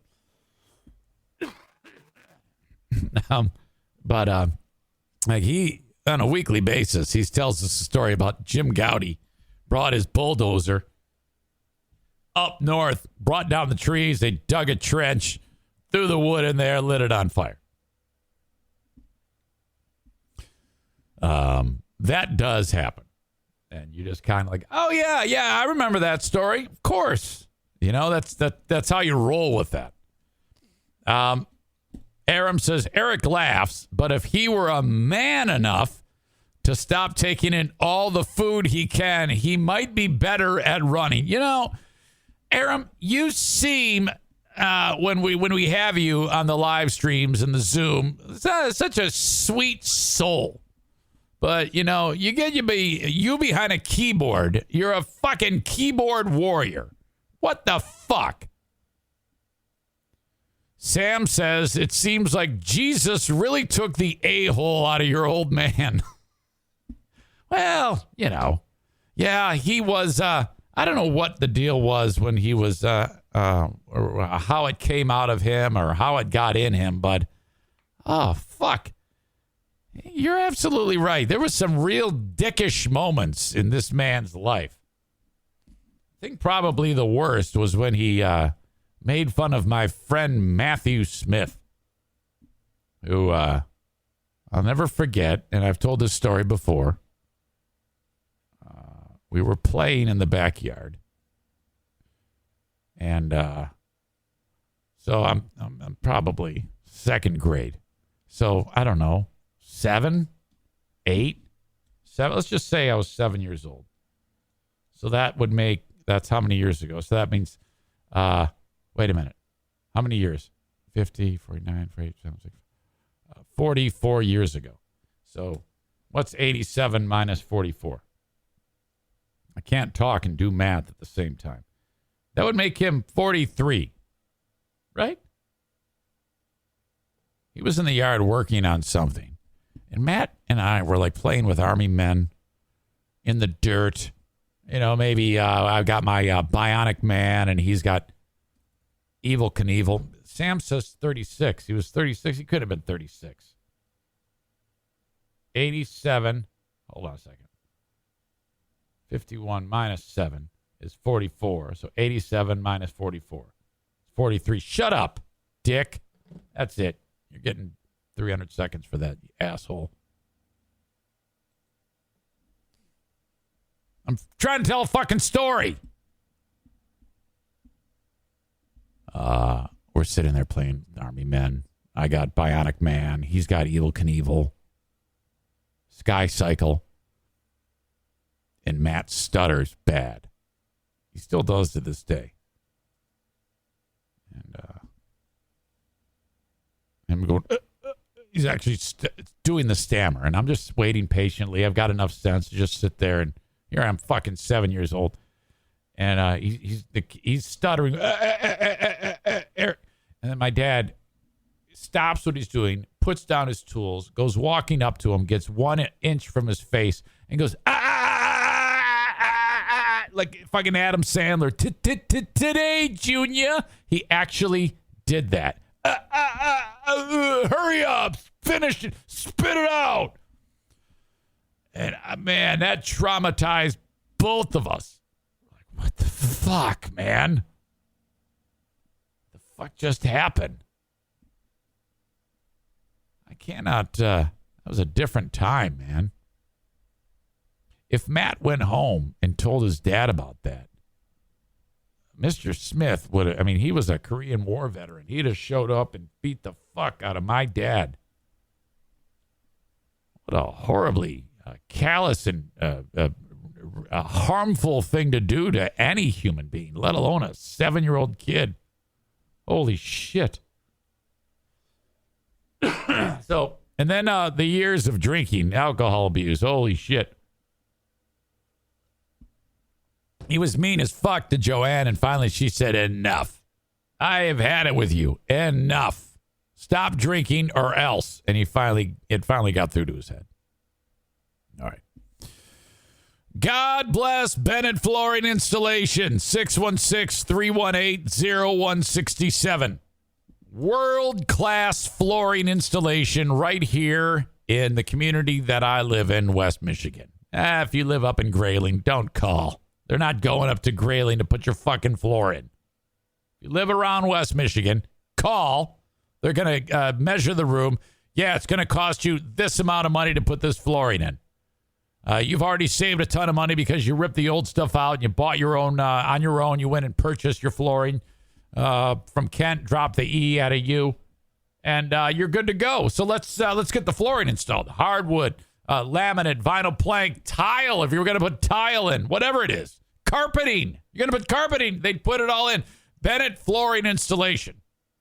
By the way, I recommend that if you're going to put carpeting in, don't have pets. Jacob said that a million times. He goes, oh, God, it's just the worst, the absolute worst.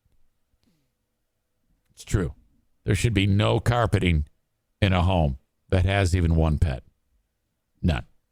It's just a disease. It just sucks dog disease and dog jizz into your carpet. Don't do it. Put some other flooring. Put an alternative flooring on.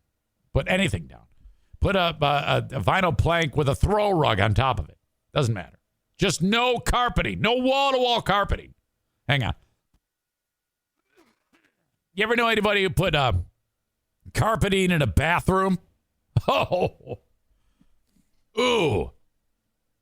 Or that shag thing that goes around the toilet? Why are you doing that? It's just collecting everyone's piss. You idiot. Anyway, have the flooring installed by Bennett Flooring Installation. 616-318-0167.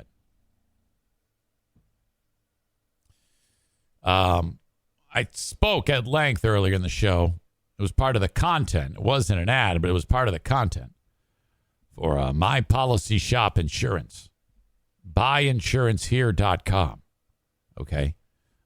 Where enrollment for Medicare is winding down. You can still take advantage of this if you or someone you love takes advantage of the Medicare system.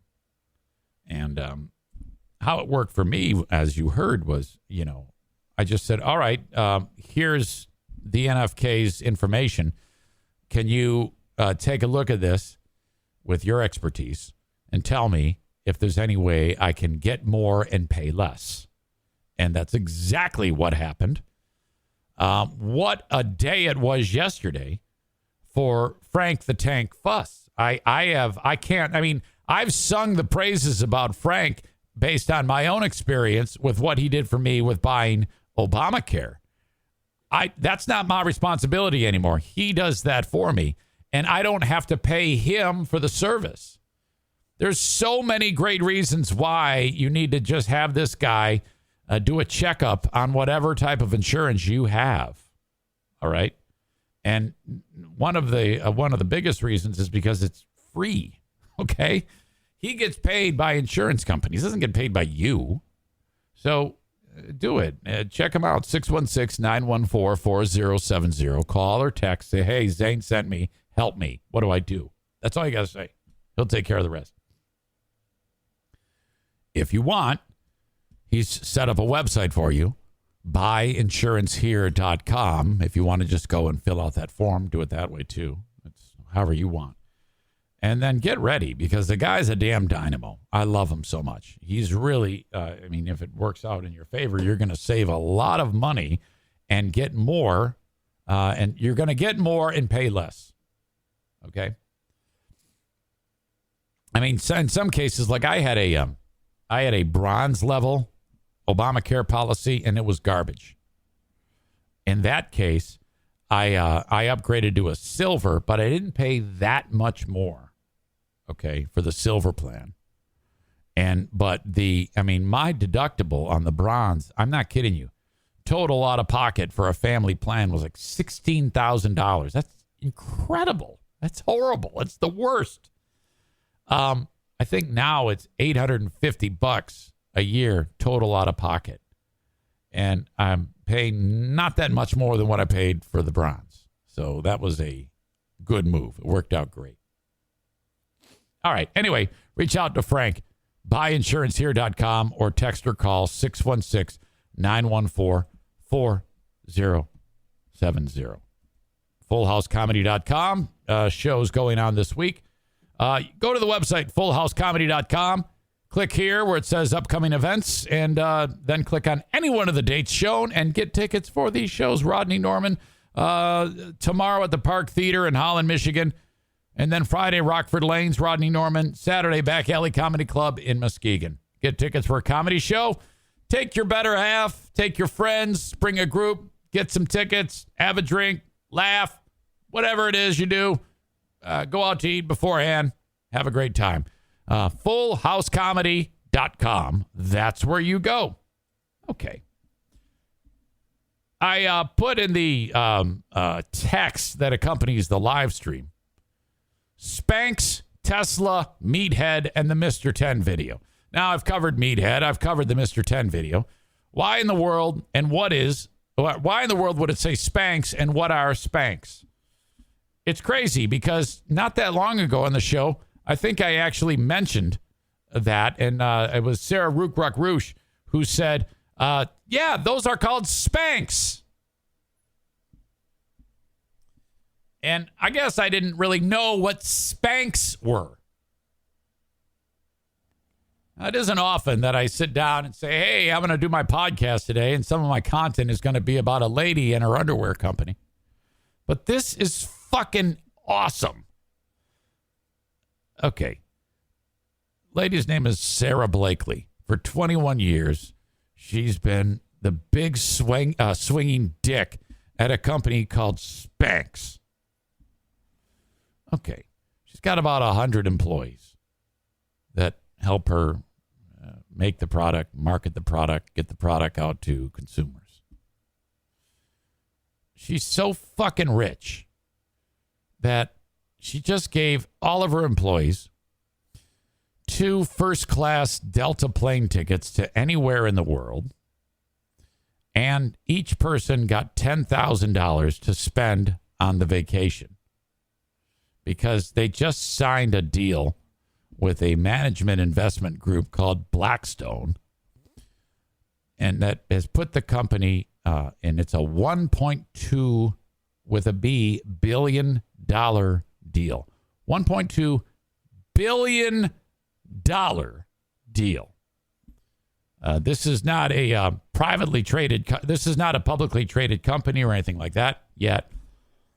This is a perfect example of she's just like, I don't like the way certain women's underwear are, so I'm going to make my own, and then I'm going to get super rich. That's incredible to me. Listen to this. And I guess this product is, I think it's like if you're if you've got like, if you're not happy with the way your body looks, if it's like, oh, fuck, there's fat flying out of spots I don't like. You put on a pair of these and suddenly the fat goes. It's like disappears. It's form-fitting. It's the way she makes the thing. Like, you can look like fucking Precious, and then you put on a pair of Spanx and you look like a bikini model. Well, fuck. She should have been a billionaire after day one. All right? That's like, this is incredible. Now, I don't know how she does it. I've never put on a pair of Spanx. I don't know if it's like chainmail or a Kevlar or what. That's just squeezing all your fat into like an appropriate, but it's fucking brilliant. I mean, you can, wow. There should be videos of fat women or men taking their Spanx off and how they go from looking great to looking like shit the second they take the Spanx off. But that's what it is. You put on the Spanx and you look great. Holy fuck. All right. The company manufactures mainly pantyhose and other underwear for women, and since 2010 produces male underwear as well. So you can look like fuck. Okay, so Kyler can put these on and look like Brad Pitt. Okay? Well, more like skinny Kim Jong-un. This lady graduated from Florida State in 1993. This is the story of Sarah Blakely. And she worked at Walt Disney World Resorts, and she was then decided to go into selling fax machines door to door. What a shitty job that. She's banging on doors. Can I interest you in a fax machine? What? She, according to her story, in the heat and humidity of Florida, she was having a hard time finding pantyhose that did not have seamed toes and did not roll up the leg after she cut them. So she'd like, oh, God, I hate these seamed toes. It's so uncomfortable. So she'd cut the seam. And the next thing you know, the pantyhose roll up her leg. She looks like shit. She's banging on someone's door. You got a fax machine in one hand and fucking pantyhose rolling up her leg. Like, get the fuck out of here, you crazy bitch. So she had $5,000. And at age 27, she moved to Atlanta. She did some R&D on a pantyhose concept. She completed the prototype over the course of a year. And that involved her mom and some family members and friends testing the garments. They're like, we think this is going to work. Okay. And she did a couple other things to make herself stand out. Blah, blah, blah. Finished the patent application. Came up with the name. Get this. Who knew that when it comes to naming the company, that if you make up a word, like Spanx is a made-up word, she knew that if you construct a word, you'll have an easier time registering a trademark. Who the hell knows that? So she can, because I guess they gotta if you don't construct a word, you use a word that actually exists, you'll have a harder time getting a trademark. She made up the word Spanx. And the reason why she went with the word Spanx, Sarah Blakely, is she knew that Coca-Cola and Kodak were two of the biggest recognized brand names in the world, and they both had a strong K sound. So she's like, She read that the founder of Kodak liked the sound so much that he used it as the beginning of the brand name and the end. So the name Spanx came to mind, and she decided to replace the K's with an X. Or replace the K with an X. So there you go. Because if she would have used SPANKS, that's a real word, it would have had a harder time getting the trademark. So she made it an X. Boom! She bought her trademark for $150 on a credit card. She launched it from her apartment, undertaking all calls and marketing it herself. Her boyfriend resigned from his job, helped her run the business. Then she got in front of folks at Neiman Marcus. She wanted to sell the shit at the store. And they're like, who the fuck are you? All right, we'll give you a meeting. You got 5 minutes. She walks in. She goes into the meeting. And she's like, hey, how you doing? And she looks like shit. And they're like, oh, God, you look like shit. And she's like, yeah, hang on. Can I use the bathroom? And they go, yeah, sure. Go ahead. She goes in the bathroom. She's got the Spanx with her. This is true. She puts on the Spanx, and she goes from looking like shit to looking great. She comes walking out, and they go, oh, who the fuck are you? And she goes, I'm the same bitch who was selling this shit to you a minute ago. Look at me. I look great. They go, holy fuck, sign us up. So right then, Neiman Marcus signed on. And then Bloomingdale's, Saks, and a couple other stores soon followed, and then that was it. Their tagline is, don't look like shit. Wear Spanx. That's a lie. They did not do that. But holy fuck, man. $1.2 billion. Fuck. That is incredible. While we're at it, Tesla just became the third? No. There's a handful of other companies that have had this happen. Tesla eclipsed, damn it, sorry, the $1 trillion mark. $1 trillion. Their shares spiked, closed Monday at $1,025 a share. Oh.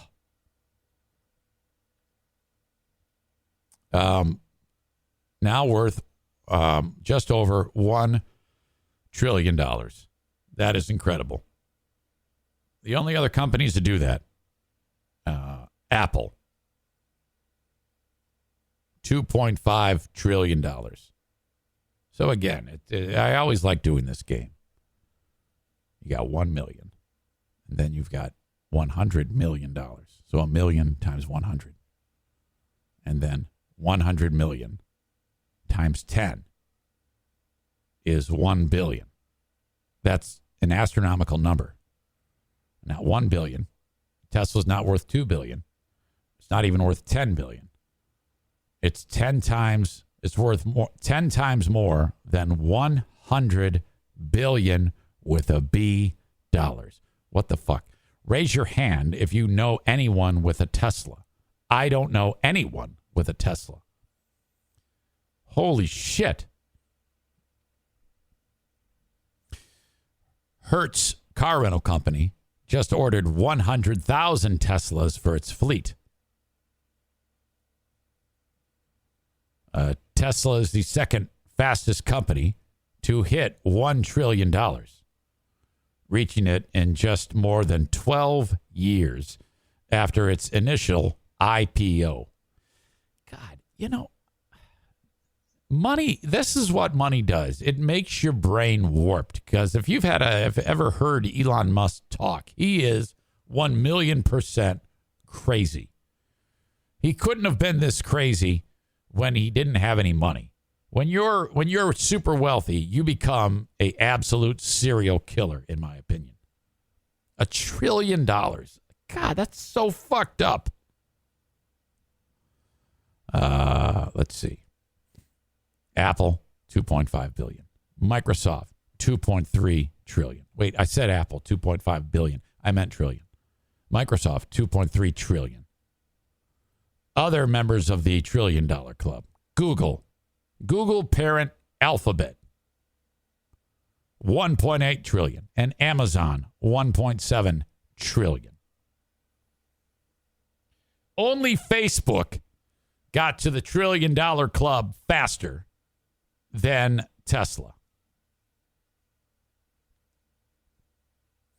It also says Tesla did on Monday surpass Facebook, whose shares have slipped following the release of a large trove of internal documents known as the Facebook papers. Yeah, a little bit about that. That whole business about that stupid whistleblower saying Facebook is not doing everything to keep us safe. And it's like, that's such bullshit. Yeah, you just don't look at it. If you don't feel safe, just don't look at it. What the fuck do you want them to do? Right now in Capitol Hill, this another one of those stupid dog and pony shows are going on, putting Snapchat and some other fucking app on the hot seat. You are just not doing enough to keep people safe.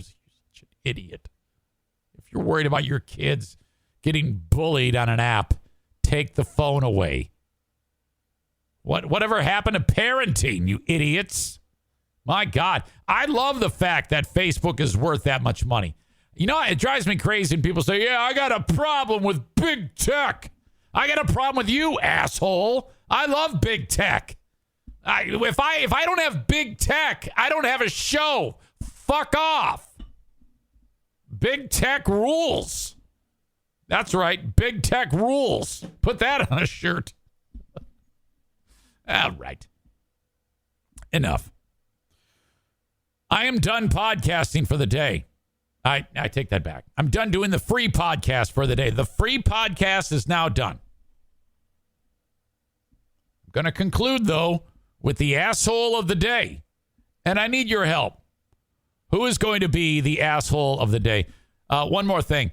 I didn't know who Hannah Gatsby was until yesterday. I linked it up in the show notes of the podcast yesterday. Dave Chappelle's announcement from one of his shows, it might have been in Nashville, when he announced that he's going to 10 cities to show his documentary because he can't show his documentary anymore because all the film festivals have rescinded their invite to him because of the closer. And there's only two or three things you need to do to come see my show. You have to see the closer from beginning to end. And I forgot what else he said. I'm going to stop doing my Dave Chappelle impression. And he said, and you have to admit that Hannah Gatsby is not funny. Which is, I didn't know who that was. I don't know who that is. And I guess she was like outspoken about Dave or whatever the fuck and Netflix and shit like that, even though she has specials on Netflix. So there you go, Hannah. I now know who you are. But she's been extremely outspoken about Chappelle being anti-transgender, whatever, and anti-gay, which he's not. And she, oh, fuck. I took one look at her and I said, no, thanks. Sorry, I am going to judge a book by its cover. You look like a problem. There you go. Okay, asshole of the day coming up in just a second. Make your nominations on the live stream, and I'll review those. But first, Horizon Hydroponics. HORIZEN hydroponics.com. If you're growing anything indoors, this is all you need. The expertise and the products that they sell. They can be sent anywhere in the United States once you purchase them at horizonhydroponics.com. HORIZEN hydroponics.com. Orders $250 and over are shipped to you for free. And use the coupon code Zane Show at checkout to save you 10%. Thank you so much. And if you're unclear about anything that you're buying, call the number at the website that's on the website and ask the live person who's going to pick up the phone about the product. And then you can make that decision. You can also buy it online with that coupon code and pick it up in person if you don't want to rely on the shipping. They have stores in Grand Rapids, Byron Center, Michigan, Kalamazoo, and Lansing. And last but not least on the show today, dumpster divers. If you are in West Michigan and you need a dumpster, this is who you need to call. Kyle from Dumpster Divers. Call or text 616-375-9962. 616-375-9962 for dumpster divers. They will deliver that dumpster right to your house. It is priced cheaper than any other dumpster company in West Michigan. That is a fact, okay?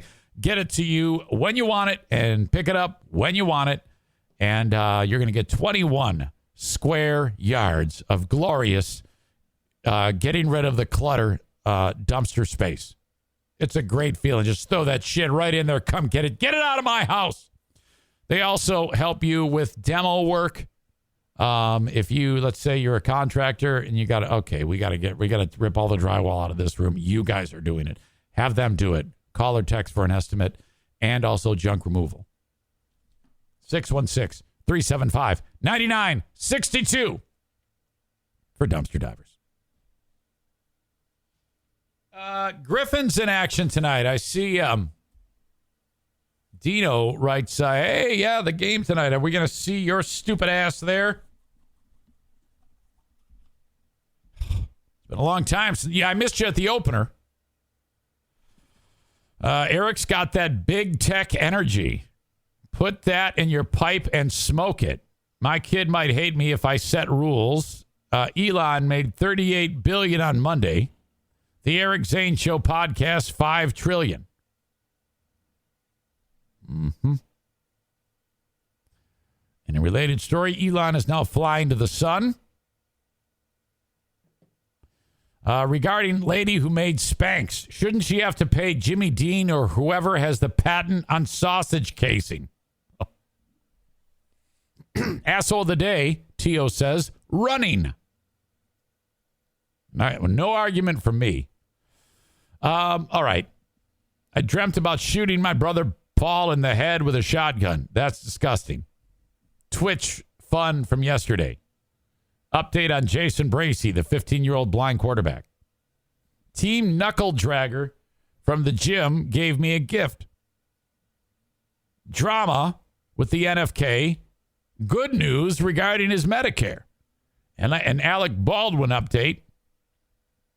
Dear Meathead. Tesla and Spanx. I didn't even get to the substitute teacher sex story. I don't really have anybody off the top of my head, according to this list, that is an asshole. I don't even know if this is spelled correctly. I think she just looks like an asshole. Hannah Gatsby. There you go. And you know that I'm on a big Chappelle kick right now, so fuck that bitch. There you go. That is your asshole of the day. Just because. I'm going to go pee, and then we're going to go, then I'm going to come back and join you on Twitch. Check it out with me. Twitch.com/Eric Zane Live. Go there right now and follow the page. And I'll be joining you momentarily. Okay? That's it. Thanks for joining me on this one. Till next time, thank you. Bye-bye.